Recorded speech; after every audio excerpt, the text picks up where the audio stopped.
Palavra de Deus para nossa instrução nesta noite, no livro de Apocalipse, capítulo 2. Apocalipse, capítulo 2, versos 18 a 29. Apocalipse 2, 18 a 29. Carta à igreja em Tiatira. Ao anjo da igreja em Tiatira escreve: Estas coisas diz o Filho de Deus, que tem os olhos como chama de fogo e os pés semelhantes ao bronze polido. Conheço as tuas obras, o teu amor, a tua fé, o teu serviço, a tua perseverança e as tuas últimas obras, mais numerosas do que as primeiras. Tenho, porém, contra ti o tolerares que essa mulher, Jezabel, que a si mesma se declara profetiza, não somente ensine, mas ainda seduza os meus servos a praticarem a prostituição e a comerem coisas sacrificadas aos ídolos. Dei-lhe tempo para que se arrependesse. Ela, todavia, não quer arrepender-se da sua prostituição. Eis que a prostro de cama, bem como em grande tribulação os que com ela adulteram, caso não se arrependam das obras que ela incita. Matarei os seus filhos, e todas as igrejas conhecerão que eu sou aquele que sonda mente e corações, e vos darei a cada um segundo as vossas obras. Digo, todavia, a vós outros, os demais de Tiatira, a tantos quantos não têm essa doutrina, e que não conheceram, como eles dizem, as coisas profundas de Satanás, outra carga não jogarei sobre vós. Então somente conservai o que tendes até que eu venha. Ao vencedor, que guardar até o fim as minhas obras, eu lhe darei autoridade sobre as nações, e com cetro de ferro as regerá e as reduzirá a pedaços, como se fossem objetos de barro. Assim como também eu recebi de meu Pai, dar-lhe-ei ainda a estrela da manhã. Quem tem ouvidos, ouça o que o Espírito diz às igrejas. Amém. O tema desta noite é uma igreja debaixo do olhar investigador de Cristo. Uma igreja debaixo do olhar investigador de Cristo. É curioso que a maior das cartas do Apocalipse é endereçada à menos importante das 7 cidades. Tiatira não era um grande centro político e religioso, como era Éfeso e Pérgamo. A influência dessa cidade era puramente comercial. Ficava no caminho por onde viajava o correio imperial, e por este caminho se transportava todo o intercâmbio comercial entre a Europa e a Ásia. O que era marcante nessa cidade, por ser uma cidade comercial, eram os grêmios de comércio que se formaram naquela cidade. Comércio de lã, comércio de couro, comércio de linho, de bronze, de tintureiros, de alfaiates, de vendedores de púrpura, etc. Vocês se lembram que uma dessas corporações, desses grêmios, se fez representar na cidade de Filipos, por Lídia, que era vendedora de púrpura, talvez representante de um desses grêmios comerciais da cidade de Tiatira, que foi, na verdade, a primeira convertida ao Evangelho na Europa. Mesmo sendo da Ásia, ela estava na Europa. E alguns estudiosos dizem que foi Lídia que, retornando à sua cidade natal, fundara aquela igreja, estabelecera aquela igreja na Ásia. Esses grêmios eram associações comerciais com fins de proteção de benefício e também de recreação. É extremamente importante entender isso, para entender o contexto da carta. Porque naquela época, era impossível um comerciante, e a cidade vivia do comércio, sobreviver e prosperar, a não ser que fizesse parte de um desses grêmios. Não fazer parte desses grêmios era, de certa forma, uma espécie de suicídio econômico, de suicídio na área financeira. Cada grêmio desse tinha a sua divindade principal, titular. O grande problema é que esses grêmios não eram apenas grêmios comerciais, não eram apenas entidades econômicas. Eles não se reuniam apenas para se protegerem e para se recriarem. Essas reuniões eram reuniões onde se adorava uma divindade. E após esta reunião, normalmente, eles tinham jantares, eles tinham festas, e nestas festas se dedicavam estas comidas aos deuses, aos ídolos, e estas festas acabavam em festas de sensualidade, de imoralidade. O que é que os cristãos, que eram comerciantes, obviamente, deviam fazer nessa cidade? Qual era a posição dos crentes daquela igreja? O que eles deviam fazer? Deviam eles transigir? Ou deviam eles progredir economicamente? Deveriam eles manter a consciência pura? Ou entrar no esquema para não perderem dinheiro? Deveriam eles lutar pela santidade ou deveriam eles cair no sistema e serem espertos para não perderem lucros? Qual era a posição do cristão? Se ele não fazia parte do grêmio, ele perdia a reputação, perdia a posição, perdia o lucro financeiro. Se permanecesse nesses grêmios para fazerem parte do esquema, perderiam a sua fidelidade ao Senhor Jesus Cristo.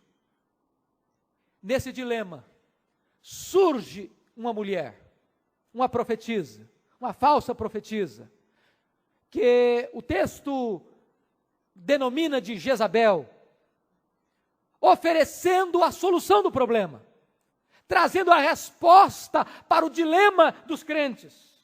E a proposta dela era a seguinte: ninguém pode vencer a Satanás sem conhecer as coisas profundas de Satanás.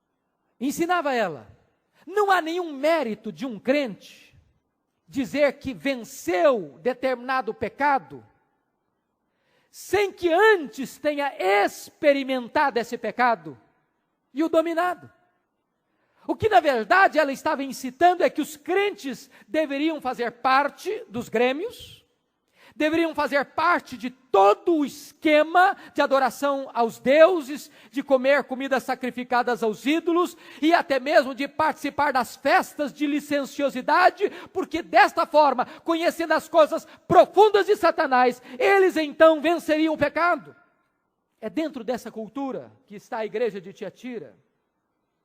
Uma igreja forte, uma igreja crescente, uma igreja que aos olhos de qualquer observador era uma igreja que se destacava dentre as demais, porque merece um encômio, um elogio do Senhor Jesus Cristo, de que as suas últimas obras eram maiores do que as primeiras. Uma igreja que se caracterizava pelo amor, pela fé, uma igreja que se caracterizava pelas obras, e uma igreja que suportava provas por amor a Cristo, perseverando, mas uma igreja que estava entrando num perigo crudelíssimo, que veio de fato matar aquela igreja. No segundo século não havia mais vestígio de igreja na cidade de Tiatira. O problema foi tão grave, tão sério, que aquela igreja não sobreviveu um século depois, porque este mal entrou na igreja como um veneno e matou a igreja. Eu quero chamar a atenção dos irmãos para este aspecto. E eu quero então tirar algumas lições desse texto. Primeiro, uma igreja dinâmica sob a apreciação de Jesus. Com a sua Bíblia aberta, eu quero que você observe comigo os versos 18 e 19. Estas coisas diz o Filho de Deus, que tem os olhos como chama de fogo e os pés semelhante ao bronze polido. Conheço as tuas obras, o teu amor, a tua fé, o teu serviço, a tua perseverança e as tuas últimas obras, mais numerosas do que as primeiras.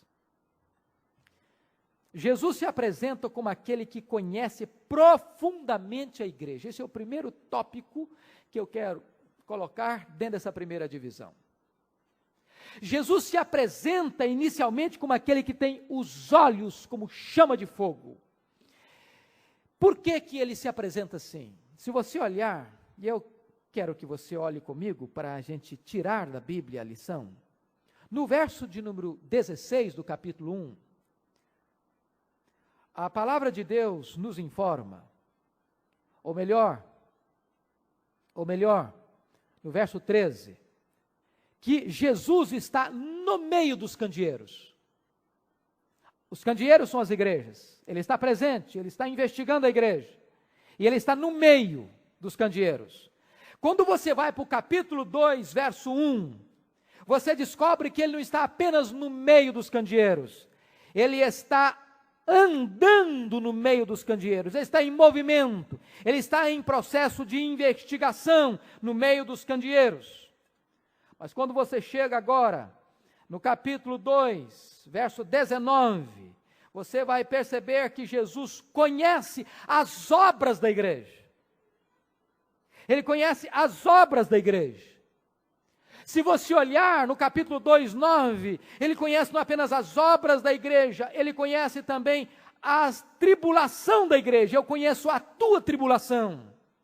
Se você olhar no capítulo 2, verso 13, Jesus conhece também onde a igreja está. Eu conheço o lugar em que habitas. Mas agora, no capítulo 2, verso 18, este Jesus que anda, que está, esse Jesus que conhece as obras, as tribulações, o lugar onde a igreja está, ele tem olhos como chama de fogo. E se você olhar no verso de número 23, ele vai além, ele diz que conhece e sonda mente e corações.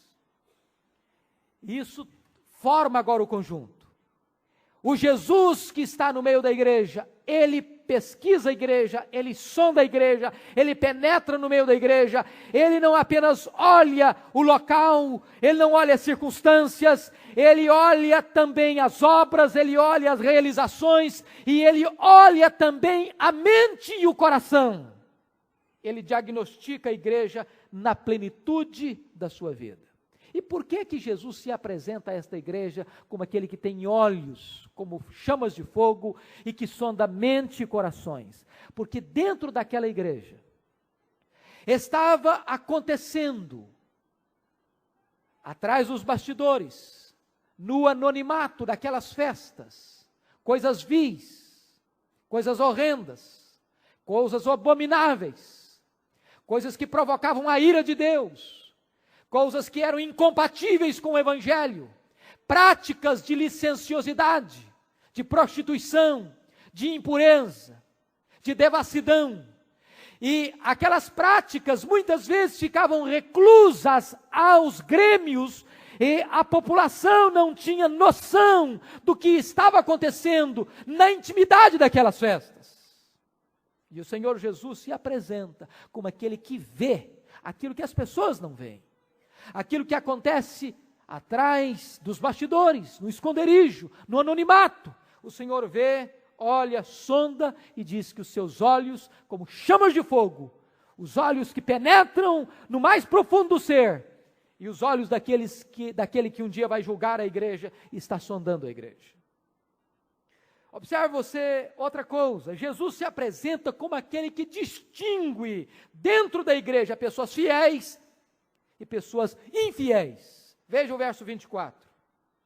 Digo todavia a vós outros, os demais de Tiatira. a tantos quantos não têm essa doutrina e que não conheceram, como eles dizem, as coisas profundas de Satanás. Olha o que está acontecendo aqui.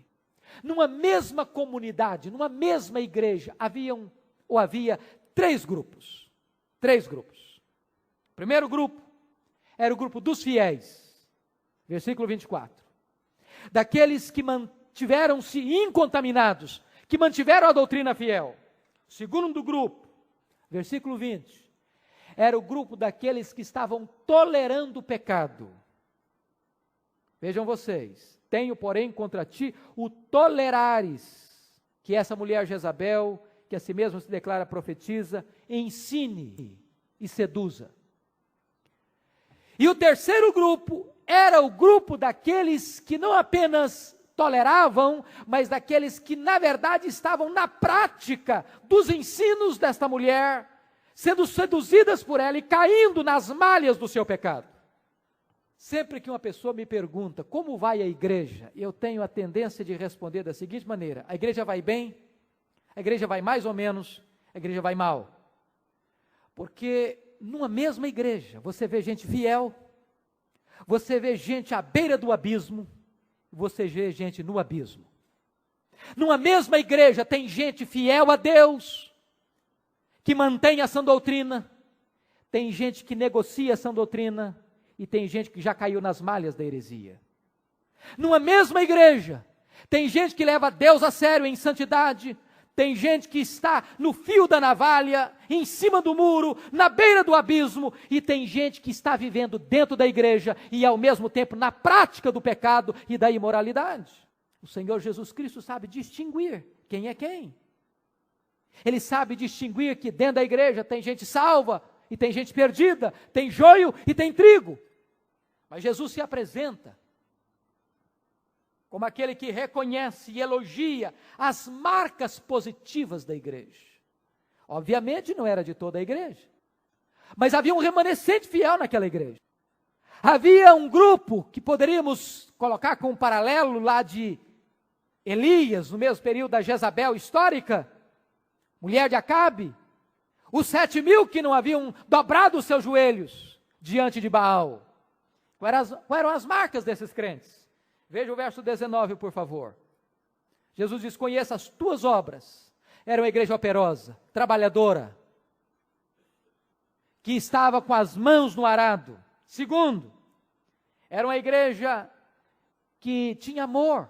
O que faltava na igreja de Éfeso, que havia abandonado o seu primeiro amor, existia nessa igreja de Tiatira. Uma igreja amorosa.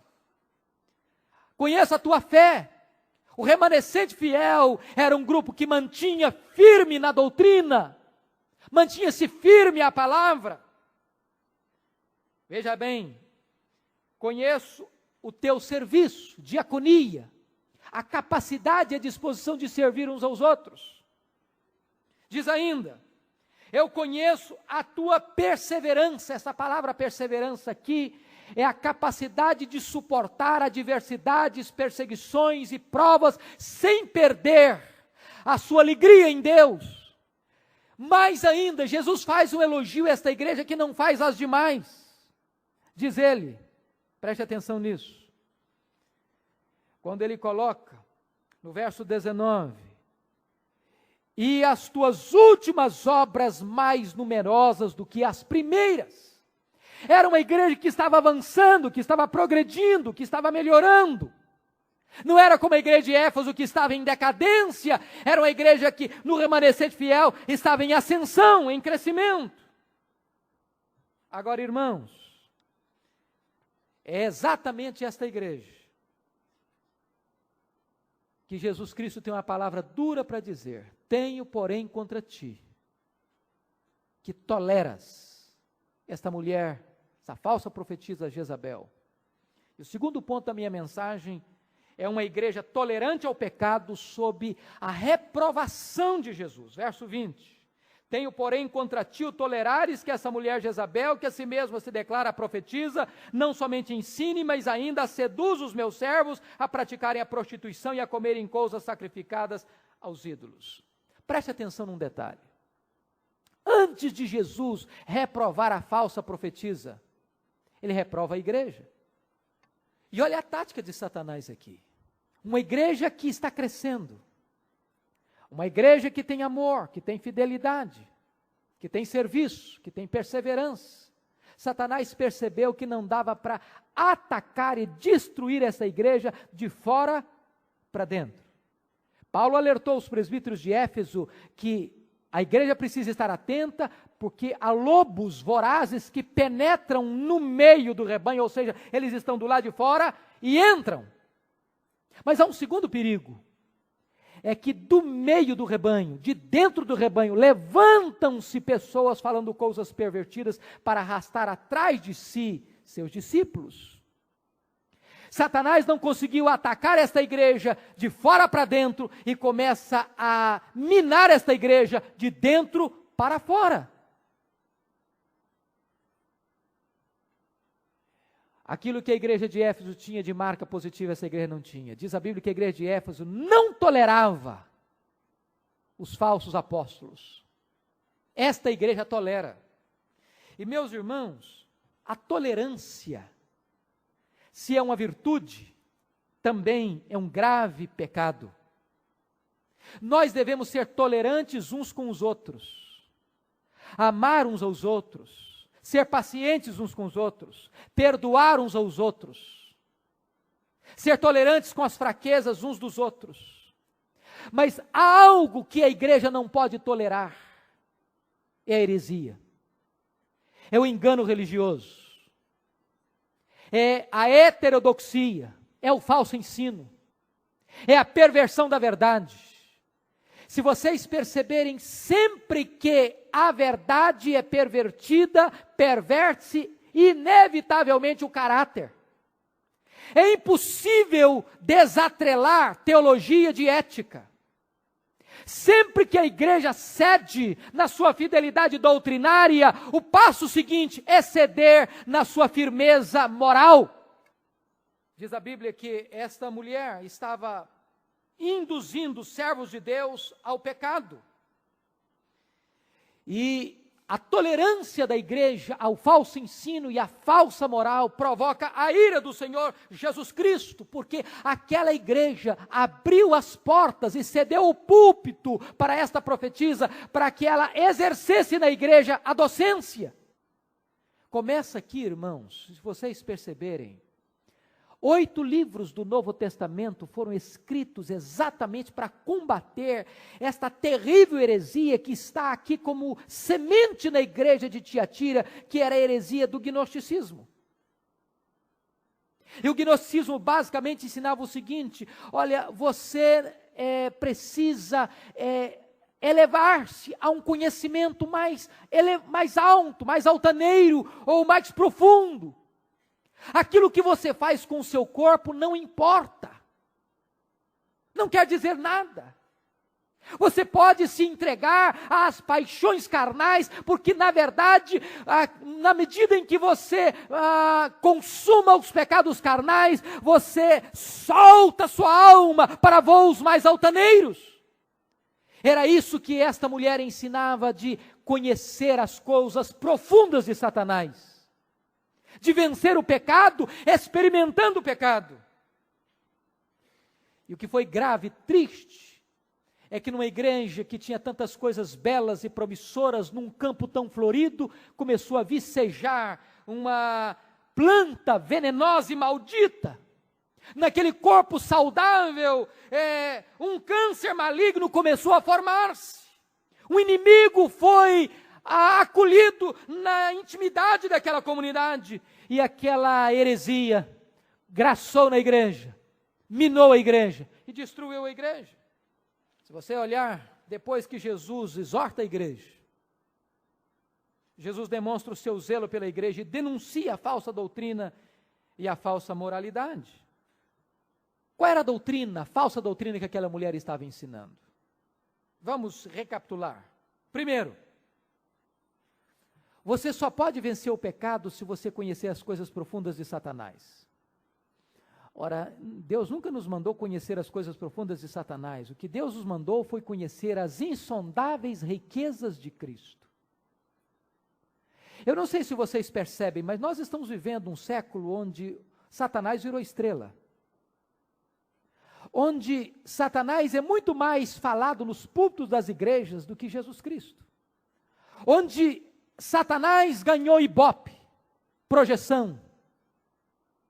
Onde as pessoas ficam mergulhando no submundo de Satanás, achando que com isso vão ter vitórias sobre ele.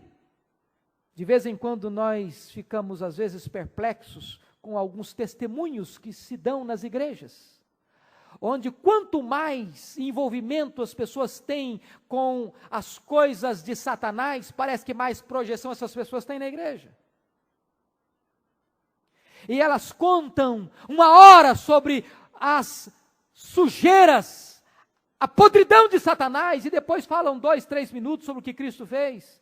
Isso não é testemunho, isso não passa de um testemunho. E aquelas pessoas que foram criadas no Evangelho, que viveram em santidade, que cresceram num ambiente salutar e que viveram fiéis a Deus toda a vida, parece que não tem testemunho para dar. É uma inversão de valores. É a pregação de Jezabel. Segundo o ensino de Jezabel, irmãos, poderíamos sintetizar na seguinte maneira: para defender o seu dinheiro, o seu lucro, vale qualquer coisa. Se o negócio é não perder dinheiro, vale qualquer coisa. Pode ir para o Grêmio, pode comer comidas sacrificadas aos ídolos, pode prestar seu culto aos ídolos, pode depois participar de qualquer festas de licenciosidade. Na verdade, não se pode arriscar a vida financeira. O dinheiro é mais importante do que a sua fidelidade. Meus irmãos, será que este ensino não tem sido presente nos dias de hoje? Quantas pessoas sacrificam no altar de Mamon sua consciência, seus valores, seus princípios? Quantas pessoas transigem com a sua consciência? Quantas pessoas mentem? Quantas pessoas corrompem? Quantas pessoas se deixam corromper? Quantas pessoas participam de esquemas abomináveis, ilícitos, ilegais, imorais, reprovados por Deus por causa do dinheiro? Isso é cair no ensino de Jezabel. Outro ensino de Jezabel é que você vence o pecado na medida que experimenta o pecado.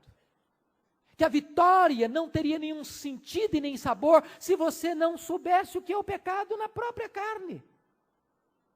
Dizia Jezabel: que virtude tem você se abster da prostituição se você não sabe o que é a prostituição? Mas este não é o ensino da Bíblia. O ensino da Bíblia é fugir da impureza, fugir das paixões da mocidade. Aqueles que se entregam às obras da carne não entrarão no reino de Deus. A falsa teologia desemboca na falsa moralidade. E qual era a falsa moralidade? A proposta de Jezabel, daquela profetisa, era oferecer para a igreja uma nova versão do cristianismo. Uma nova versão do cristianismo. Um cristianismo liberal, sem regras, sem proibições, sem parâmetros, sem princípios, sem leis, sem normas. Na verdade, o que ela queria era modificar o cristianismo para se adequar ao paganismo do primeiro século. Meus amados irmãos, eis um grave problema que tem atingido as igrejas hoje. O que é triste hoje é que, tantas vezes, não se distingue pela ética, pela conduta, pela vida, um cristão de um não cristão. Quando a igreja está, pouco a pouco, muitas vezes, cedendo terreno à impureza, à licenciosidade, aos mesmos programas do mundo, à mesma agenda do mundo, à mesma prática do mundo. E de repente o nosso cristianismo já não afeta mais a nossa mente, o nosso coração, a nossa conduta, a nossa ética, a nossa postura. Chama a sua atenção para o terceiro ponto. Uma igreja confrontada por Jesus, tendo a oportunidade de arrepender-se. Veja o verso 21, por favor. Dei-lhe tempo para que se arrependesse. Ela, todavia, não quer arrepender-se da sua prostituição. E eu amo esse texto, porque antes de Jesus tratar o pecador com juízo, o confronta com misericórdia.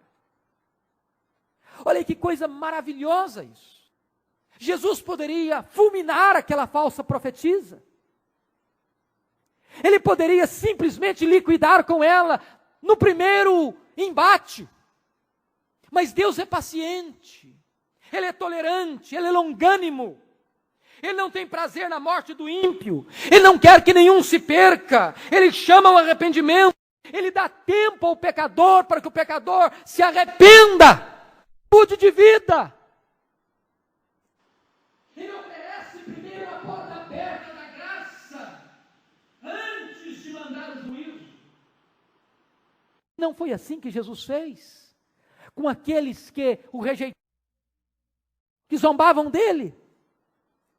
Não, Jesus se apresentou à cidade de Jerusalém, dizendo: Jerusalém, Jerusalém, quantas vezes quis eu acolher os teus filhos, como a galinha acolhe os seus filhotes, mas tu não quiseste. Não foi desta maneira que Jesus dirigiu-se aos judeus: contudo não quereis vir a mim para terdes vida. É assim que Jesus se dirige a você, dando-lhe a oportunidade de se arrepender, dando-lhe a oportunidade de abandonar o pecado, porque se você não abandonar o pecado, inexoravelmente virá sobre a sua cabeça o juízo de Deus. Diz a Bíblia no verso 21, que aquela falsa profetisa não aproveitou o tempo da oportunidade de Deus, não se arrependeu, como muitos hoje não se arrependem. E o que Jesus faz agora? Não encontrando arrependimento, ele dá mais um passo, no propósito de conquistar o pecador. Agora o Senhor Jesus trata com juízo e confronta, antes de tratar com juízo, confronta com a disciplina. Veja o verso 22, irmãos. Eis que há prostro de cama, bem como em grande tribulação os que com ela adulteram, caso não se arrependam das obras que ela incita. A disciplina é um ato de amor. Jesus traz o sofrimento. Veja que Jesus transforma o leito do prazer no leito do sofrimento. Ele transforma a cama do adultério em cama da enfermidade. Jesus pega o próprio local e situação onde se curtiu a vida para se sofrer. Se é a mão de Deus, se é a justiça de Deus, e se é a disciplina de Deus. Ele transformou o prazer do pecado no próprio chicote da disciplina. Ele poderia ter dado um sofrimento diferenciado para esta mulher, mas ele converte a própria cama do adultério, o lugar do prazer, no lugar do sofrimento, para mostrar a necessidade do arrependimento imediato. A disciplina é um recurso que Deus usa para levar o homem, a mulher ao arrependimento. Agora, se não se aproveita a oportunidade da graça, se não se aproveita a vara da disciplina, inexoravelmente ter-se-á que enfrentar o juízo implacável de Deus. E é exatamente isso que acontece. Nos versos 19, 22 e 23. É por isso que Jesus se apresenta para aquela igreja como aquele que tem olhos como chama de fogo. Não apenas olhos que veem, mas olhos que fulminam. Olhos de alguém que está irado. Olhos de alguém que não pode tolerar mais o mal. Mas não apenas alguém que tem os olhos como chamas de fogo, mas alguém que tem os pés de bronze polido, que esmaga o inimigo. Meus amados irmãos, o Senhor Jesus disse que Ele iria enviar não apenas a tribulação, não apenas a enfermidade, mas Ele iria enviar também a própria morte.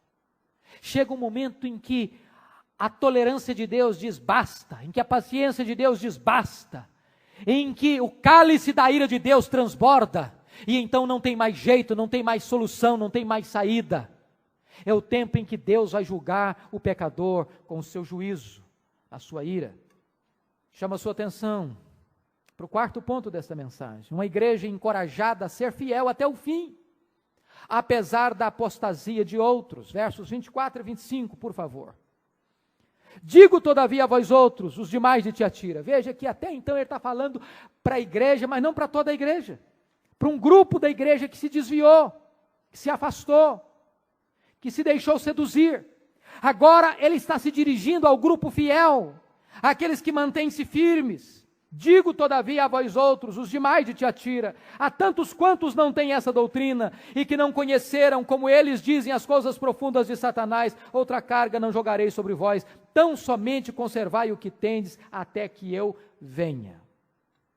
Chamo sua atenção para alguns pontos importantes. Primeiro, é possível manter-se firme na doutrina, mesmo quando outros se desviam. Nós vivemos numa época, irmãos, extremamente difícil de manter-se fiel à doutrina.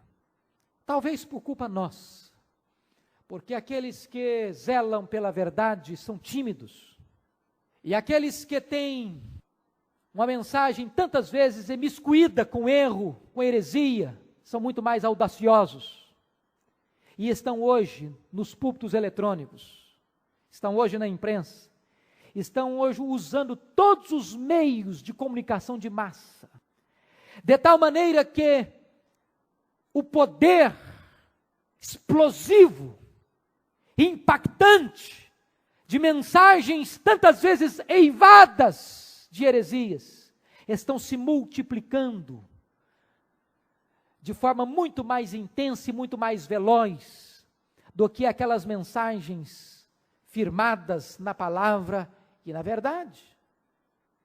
Mas louvado seja Deus, nesta Babel de tantas vozes, há aqueles que ainda conservam-se íntegros, firmes e fiéis à palavra de Deus, agarrados na verdade. Outra coisa que chama a sua atenção, que é possível manter-se puro na conduta, mesmo quando outros se corrompem. Louvado seja Deus por isso. Porque aqueles que se mantêm puros, porque entendem que a santidade é a vontade de Deus para a igreja. Esta é a vontade de Deus, a vossa santificação, não apenas a vontade, é o propósito de Deus. Ele nos escolheu em Cristo antes da fundação do mundo para sermos santos e irrepreensíveis. E a Bíblia diz que só os puros de coração verão a Deus. A Bíblia diz: buscai a santificação, sem a qual ninguém verá o Senhor.